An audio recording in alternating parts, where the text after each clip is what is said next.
Assalamualaikum warahmatullahi wabarakatuh. Kembali lagi di channel Situs Misteri. Untuk kisah kali ini, Bang Joy akan membawakan sebuah cerita yang diambil dari tulisannya Dio Seta, sebuah cerita yang berjudul Sumpah Pocong. Dan sebelum kita lanjut ke ceritanya, tekan dulu tombol like video ini, tekan juga tombol subscribe channel ini. Dan buat teman-teman yang ingin membaca langsung ceritanya, nanti silahkan saja kunjungi linknya di deskripsi. Dan seperti apa untuk kisah kali ini? Langsung saja kita masuk ke ceritanya.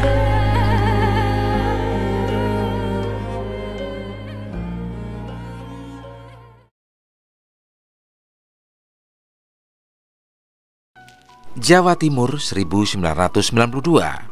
Saya masih ingat kejadian itu, di mana baru beberapa saat petang mulai datang.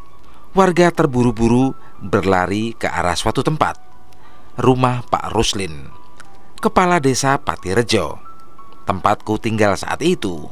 Namaku Aji. Saat itu aku masih berumur 12 tahun dan duduk di bangku SMP. Rentetan kejadian yang mengerikan ini adalah hal yang tidak pernah bisa aku lupakan hingga saat ini. Dan semua dimulai dari ritual ini. "Ono apa to, Pak?" tanya bapak pada salah satu warga yang ikut berlari di sana. "Rame, Pak, rame. Budeno padu karo anake Pak Raji. Ora ngerti masalah apa, rono wae," ucapnya yang segera meninggalkan kami. Bapak yang penasaran pun segera pergi, berlari mengikuti orang itu. Aku pun mengambil kasutku dan segera mengikuti bapak. Sudah ada belasan orang di sana berkumpul memandangi orang-orang di sana dari jauh. "Nek kowe wani miten bojoku meneh, tak rusak cangkemmu." Kata-kata kasar itu keluar dari mulut seorang ibu pada seorang perempuan muda yang tengah menangis tak jauh dari posisi ayahnya. Rupanya bukan pertengkaran mereka yang menjadi hal menarik untuk menjadi tontonan warga. Anak perempuan yang menangis itu sedang terbaring terbungkus kain kafan. Di hadapan ibu yang mengumpat tadi juga terlihat seorang pria yang sudah siap dengan kain kafan yang membungkus dirinya. Mereka diperlakukan layaknya jenazah, dimandikan, disolatkan, dan dibungkus dengan kain kafan.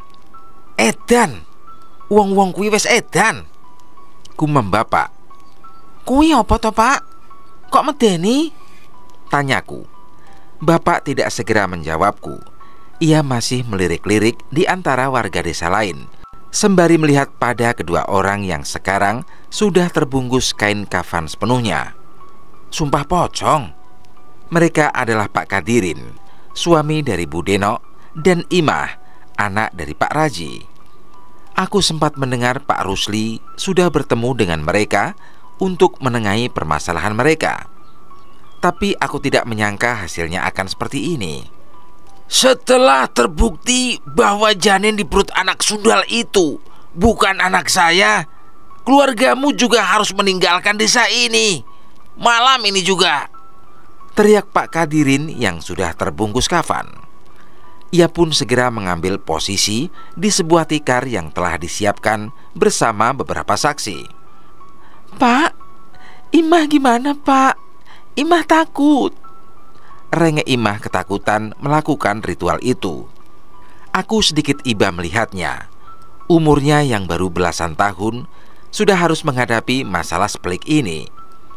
Dari desas-desus warga barusan, aku baru tahu bahwa Imah hamil dan menuduh Pak Kadirin yang menghamilinya. Pak Kadirin jelas membantahnya. Sudah beberapa hari pertikaian di antara keluarga mereka terus berlanjut hingga tidak menemukan titik temu. Pak Raji yang terus berusaha menuntut keadilan terus mendesak Pak Kadirin untuk mengaku sampai akhirnya Pak Kadirin menantang Imah untuk melakukan suatu ritual yang lama tidak terdengar di desa kami. Sumpah pocong. "Kamu yakin tidak berbohong kan, Mah?" tanya Pak Raji. "Imah jujur, Pak," ucapnya sambil menangis. "Kalau kamu jujur, kamu akan selamat. Bapak akan jagain kamu," hibur Pak Raji. Imah tidak punya pilihan. Sepertinya Pak Raji pun sudah terdesak. Kalaupun ia menghindar, maka anaknya akan dicap warga desa sebagai pembohong, wanita murahan, dan harus hidup menanggung beban itu bersama anak di kandungannya. Apalagi nama keluarga mereka juga ikut rusak. Seketika suasana rumah Pak Rusli menjadi hening. Tidak ada suara bisik-bisik sedikit pun di gelapnya malam saat itu. Semua penasaran menyaksikan ritual itu dengan hening hingga akhirnya Ustadz Ramli menyelesaikan mantranya. "Monggo Imah, ucapkan sumpahmu," ucap Ustadz Ramli. Imah terisak menahan rasa takutnya, namun ia menegarkan diri untuk membuka mulutnya. "Saya Imah bin Rajirin, dengan kesadaran dan tanpa paksaan dari siapapun melakukan sumpah mubahala. Wallahi, bilahi, taulahi. Laknat Allah atas diriku, dan matilah aku saat ini juga bila aku berdusta. Anak yang berada di kandungan saya adalah anak Pak Kadirin." Seketika angin dingin bertiup di antara kami. Ucapan Imah dengan isak tangis terdengar lirih di telinga kami. "Masih berani bohong juga anak sundal," umpat Pak Kadirin. "Shh, ini masih dalam ritual. Sekarang ucapkan sumpah Bapak," perintah Ustadz Ramli. Wajah Pak Kadirin seketika terlihat tegang. Matanya terpaku ke satu arah dan mulai terlihat pucat. "Kenapa Pak? Ayo bacakan sumpah Bapak," ucap Ustadz Ramli. Pak Kadirin menoleh ke arah Imah, namun wajahnya malah terlihat ketakutan. "Pak, cepat bacakan sumpahnya. Jangan bilang Bapak takut," ucap Bu Denok istrinya dengan wajah kesal setengah mati. Pak Kadirin terlihat menelan ludah. "Bapak mau menarik ucapan Bapak tadi?" tawar Ustadz Ramli. "Enggak, Bapak enggak salah. Dia akan buktikan di sini," teriak Bu Denok. Mendengar ucapan istrinya, Pak Kadirin pun terus membacakan sumpah yang sudah tertahan di tenggorokannya. "Saya Kadirin bin Hasbin, dengan kesadaran dan tanpa paksaan dari siapapun melakukan sumpah mubahala. Wallahi, bilahi, taulahi. Laknat Allah atas diriku, dan matilah aku saat ini juga bila aku berdusta. Bahwa saya benar tidak berbuat apapun yang dituduhkan oleh Imah. Anaknya bukan anak saya. Bila saya berbohong, saya Pak Kadirin terlihat pucat saat ingin mengucapkan kata-kata terakhirnya. "Saya tidak akan terbangun dari wujud pocong ini." Seketika perasaan aneh terjadi lagi dengan datangnya angin dingin di sekitar tengkuk kami. Setelah menerima sumpah itu, Ustadz Ramli pun mengelilingi tubuh mereka sembari membacakan doa. Tak lama kemudian mereka berdua pun tertidur, dan Ustadz Ramli menutup wajah kedua orang itu dengan selembar kain putih. "Saat lewat tengah malam akan ada salah satu dari mereka yang tidak terbangun," ucap Ustadz Ramli. Wajah Bu Denok dan Pak Raji saat itu terlihat pucat, menahan rasa tegang akan hasil dari sumpah pocong ini. Tengah malam masih lama. Kami pun merasa harus tetap berada di tempat itu sebagai saksi atas ritual ini. Sudah 3 hari pasca kejadian sumpah pocong antara Kadirin dan Imah. Sama sekali tidak ada yang menyangka hasil dari ritual yang sudah lama tidak pernah dilakukan itu. Tepat setelah malam melewati puncaknya, Ustadz Ramli membuka kain putih yang menutupi wajah Imah dan Kadirin. Namun tidak ada dari mereka berdua yang terbangun. Mereka berdua meninggal. Seluruh warga kebingungan. Pak Raji dan Bu Denok menangis menuntut jawaban pada Pak Ustadz Ramli bagaimana itu bisa terjadi. Tapi Pak Ustadz Ramli pun bingung. Penyesalan muncul di wajah Bu Denok dan Pak Raji. Mungkin mereka berpikir seandainya saja mereka melarang anak dan suaminya itu melakukan sumpah pocong. Paginya, pemakaman pun dilakukan. Warga tidak terlalu banyak berbicara pada Pak Raji dan Bu Denok. Mereka lebih banyak bergunjing sesama warga, mempertanyakan tentang hasil sumpah pocong ini. Walau begitu, setidaknya warga desa menganggap pemakaman itu adalah akhir dari konflik ini. Tapi ternyata mereka salah. Suatu malam, aku dan beberapa warga sedang menonton tayangan sepak bola di pos. Di masa itu, televisi masih merupakan barang mewah dan tidak semua orang bisa memilikinya. Pos ronda adalah tempat favorit untuk kami untuk menonton televisi saat ada tayangan-tayangan yang ramai. Saat malam semakin larut, ada seorang anak bernama Ragil yang menatap ke arah jalan yang berdekatan dengan kebun pisang. Wajahnya pucat dan hanya terpaku ke arah itu. Gil, ngapain? Aku memainkan tanganku di hadapan matanya. Mas, aku pulang duluan ya, ucapnya terlihat ketakutan. Kami pun curiga dan menoleh ke arah yang membuat Ragil ketakutan seperti itu. Tidak jauh dari tempat kami berada, di jalan desa yang bersebelahan dengan kebun pisang, terlihat sosok pocong yang melayang perlahan melintasi jalan desa. Pocong! Semua melihatnya dengan jelas. Itu bukan bayangan putih layaknya asap, tapi sosok makhluk yang terbungkus kain kafan lusuh yang melayang. Saat menyadari penampakan itu, seketika pemuda yang berkumpul di tempat itu membubarkan diri dan lari terbirit-birit menuju rumahnya masing-masing. Aku dan Yono pun terpaksa memutar untuk sampai ke rumah. Keesokan harinya, kabar mengenai penampakan pocong itu menyebar ke warga desa. Tapi cerita dari pemuda pos ronda saat itu hanya menjadi cerita biasa di desa Patirejo. Sampai pada malam berikutnya sesuatu terjadi. Suara ketukan terdengar di rumah Yono di malam hari. Saat itu Yono dan orang tuanya sudah tertidur. Ibu Yono tahu suara ketukan itu bukan berasal dari rumahnya. Namun karena suara ketukan itu terus terdengar, ia pun terbangun dan mencoba mengintip dari gorden rumahnya. Benar, ketukan itu berasal dari depan rumahnya, rumah Bu Denok. Namun Ibu Yono tidak pernah menyangka dengan apa yang dilihatnya.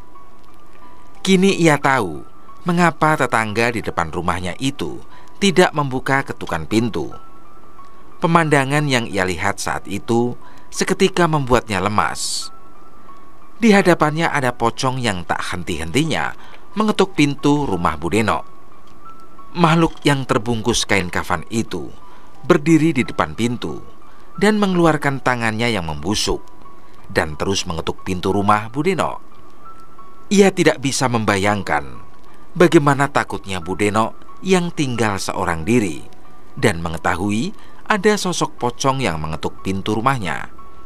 Ibu Yono pun memilih untuk menutup pintu gorden jendelanya dan kembali ke kamarnya. "Kenapa, Bu?" tanya ayah Yono yang juga terbangun. Jangan keluar, Pak. Ada pocong. "Hah? Ngawur kamu." Ayah Yono ingin memastikan ucapan istrinya itu. Namun istrinya bersikeras menahannya. Ia takut jika pocong itu sampai berbalik dan menuju rumahnya. Kejadian itu tidak hanya terjadi sekali, namun berikutnya giliran rumah Ragil. Saat itu Ragil sendiri yang mendengar suara ketukan itu.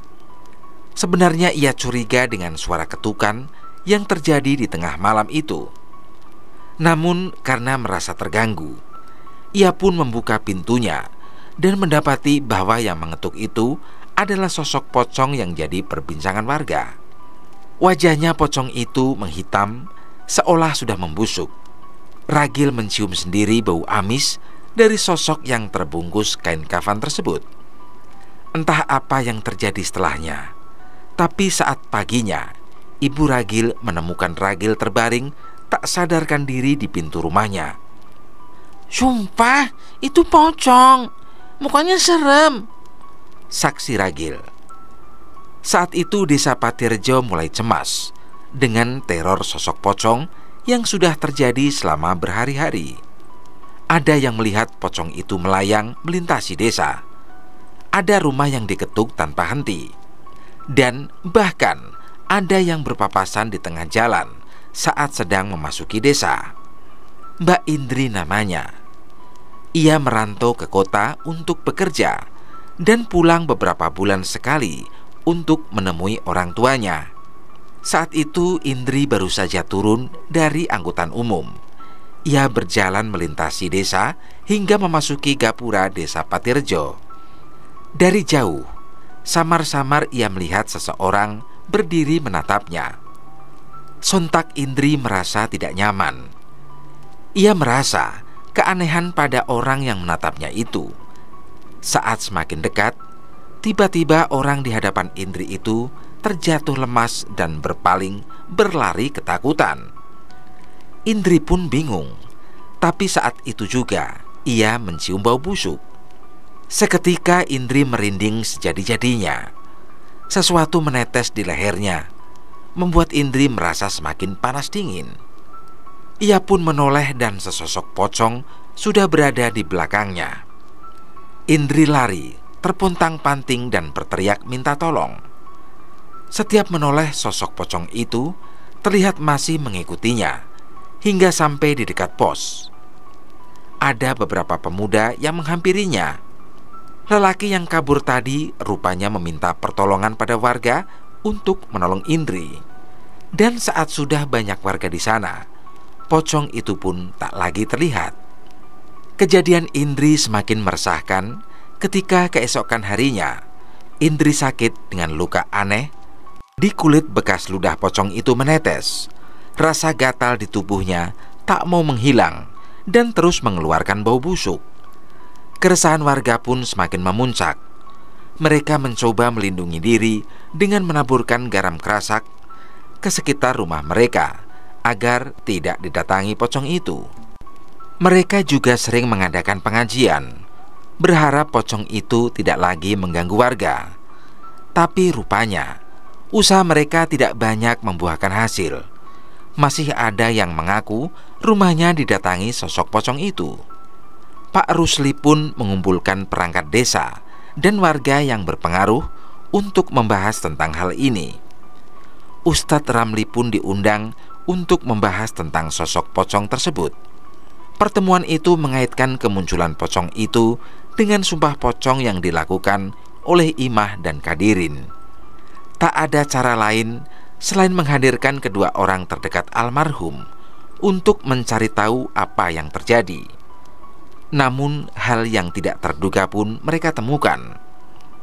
Bu Deno memang terlihat trauma saat didatangi sosok pocong itu.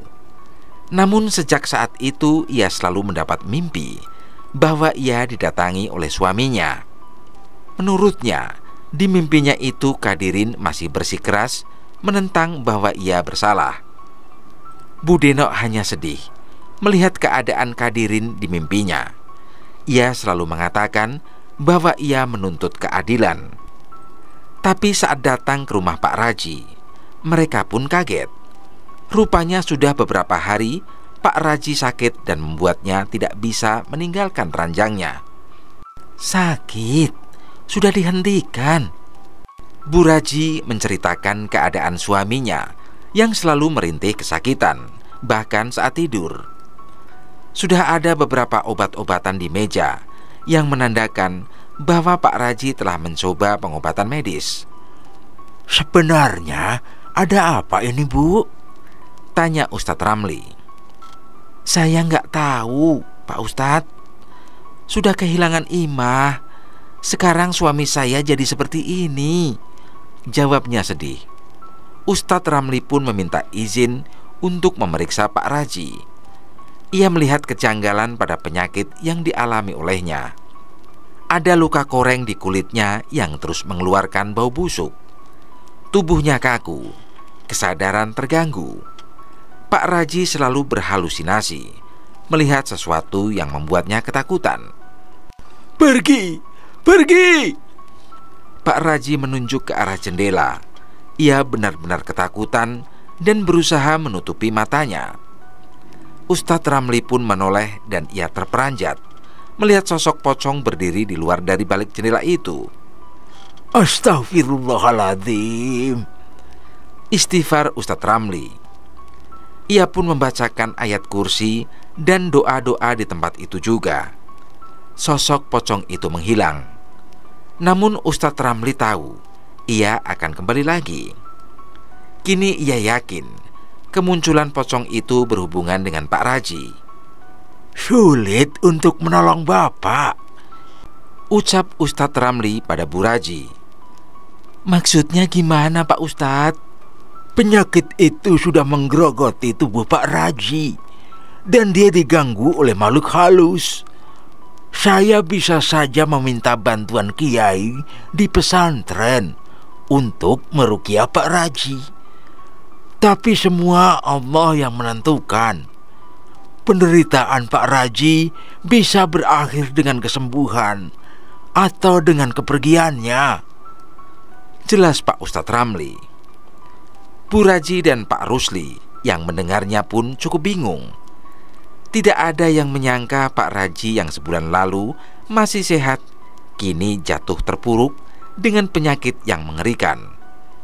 Namun setelah tahu usaha medis yang dilakukan tidak berdampak, Bu Raji pun menyerahkan pengobatan suaminya pada Pak Ustadz. Kiai Gustaf namanya.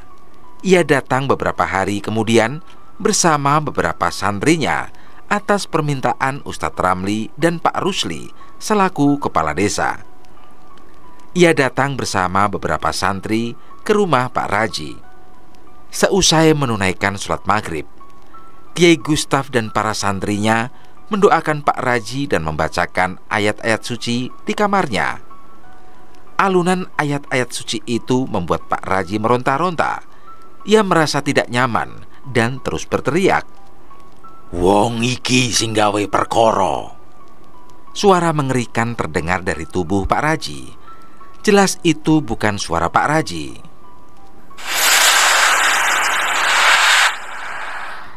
Tiba-tiba listrik di rumah itu mati tanpa sebab. Kegelapan menyelimuti kamar Pak Raji dan membuat para santri gelisah.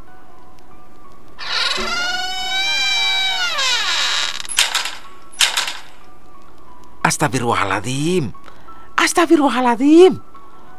Semua santri membaca istighfar dengan apa yang terjadi. Semua tenang, lanjutkan ayat kursi kalian, perintah Kiai Gustaf. Daun jendela terbanting begitu saja. Angin kencang berhembus bersama masuknya cahaya bulan yang sedikit menerangi kamar. Dan sekarang dia ada di sana. Pocong itu ada di sana.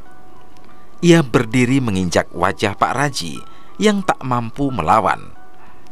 Di wajah, "Urusanku selesai jika orang ini sudah mati," ucap sosok itu dengan suara yang keluar dari tubuh Pak Raji.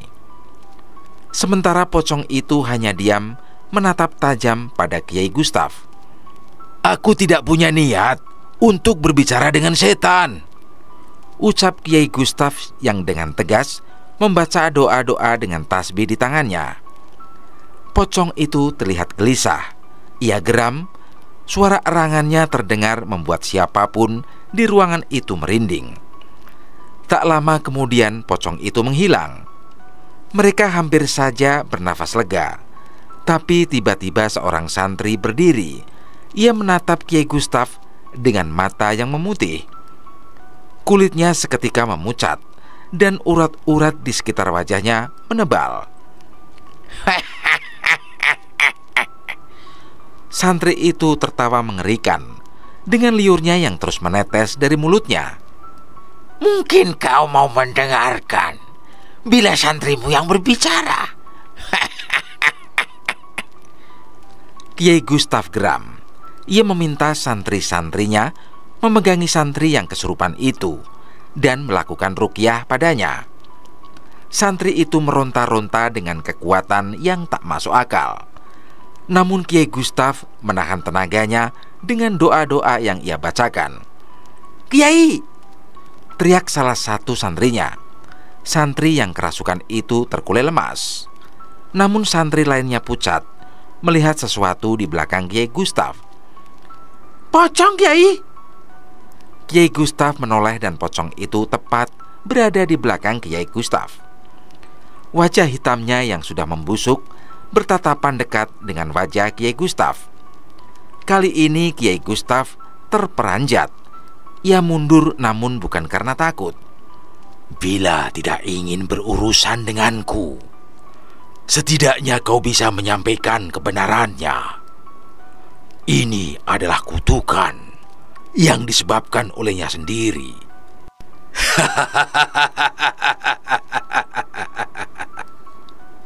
Pocong itu berkata melalui tubuh Pak Raji lagi.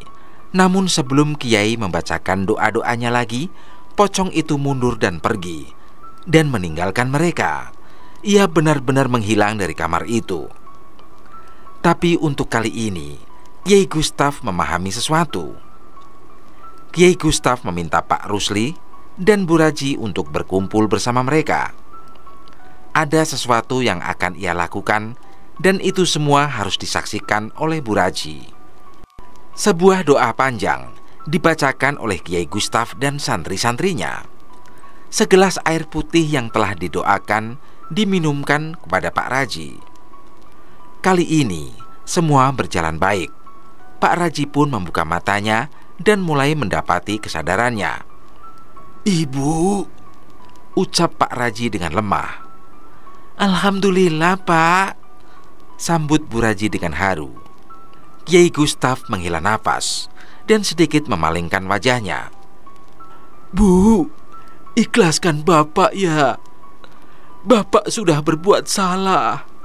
Salah yang tak termaafkan," ucap Pak Raji. Maksudnya apa, Pak? Bapak sudah sadar. Bapak sudah sehat. Sebentar lagi pasti pulih," ucap Bu Raji. Pak Raji menggeleng mendengar ucapan itu. Bu Raji menoleh pada Kiai Gustaf. Ia hanya mengangkat tangannya menunjuk agar Bu Raji terus memperhatikan ucapan suaminya itu. "Demi Imah, Bapak berbuat dosa. Imah mati karena dustanya. Tapi Kadirin..." Pak Raji menangis meneteskan air mata penyesalannya. "Bapak yang meracuni Kadirin." Mendengar ucapan itu, Bu Raji, Pak Rusli, dan semua yang berada di tempat itu pun kaget. Kini mereka tahu penyebab mengapa sumpah pocong itu memakan 2 korban. "Imah hamil. Ia dijebak oleh Sasto, warga pendatang desa sebelah, yang tiba-tiba menghilang. Ia dibawa ke sebuah gubuk. Dia diperkosa oleh Sasto dan teman-temannya yang mabuk. Saat itu, ia tersadar seorang diri di gubuk dengan tubuh yang sudah ternodai. Dan saat ia ingin pulang, ada Kadirin yang berada di tempat yang tak jauh darinya." "Imah cerita begitu, Pak?" "Enggak, Bu. Imah enggak pernah cerita. Bapak tahu dari orang yang menjual minuman itu kepada orang-orang itu. Saat Imah hamil dan menuduh Kadirin, Bapak enggak mau warga tahu kebohongan Imah. Saat sumpah pocong diputuskan, Bapak memutuskan untuk membunuh Kadirin untuk membersihkan nama Imah." "Astagfirullahaladzim, Pak." Semua orang di ruangan beristighfar saat itu. "Bapak berdosa pada Ibu, Bu Deno, warga desa, dan juga sama Imah. Biarkan Bapak menembus dosa Bapak," ucapnya. Suara tangisan Bu Raji memenuhi ruangan itu. Ia tahu kepergian suaminya sudah tidak bisa dihindari. Setidaknya kali ini ia tidak pergi dengan tersiksa dan bisa mengakui dosa-dosanya sebelum kepergiannya. Malam itu Pak Raji menghembuskan nafas terakhirnya. Kabar itu menyebar cepat ke warga desa, termasuk ke Budeno. Ia yang mendengar pengakuan itu langsung dari Bu Raji yang ditemani Pak Rusli tak mampu menahan tangisnya. Kadirin gak salah apa-apa. Suami saya gak salah.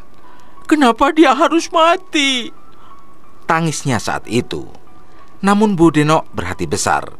Ia tidak melimpahkan kesalahannya pada Bu Raji dan menganggap bahwa Pak Raji sudah menerima balasan atas perbuatannya.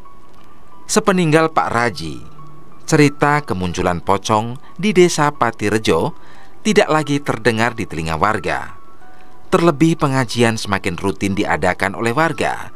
Selain untuk menolak hal-hal buruk di desa, mereka juga berharap kegiatan itu membuat warga semakin menjauhi hal-hal buruk dan selalu mengingat akan penciptanya.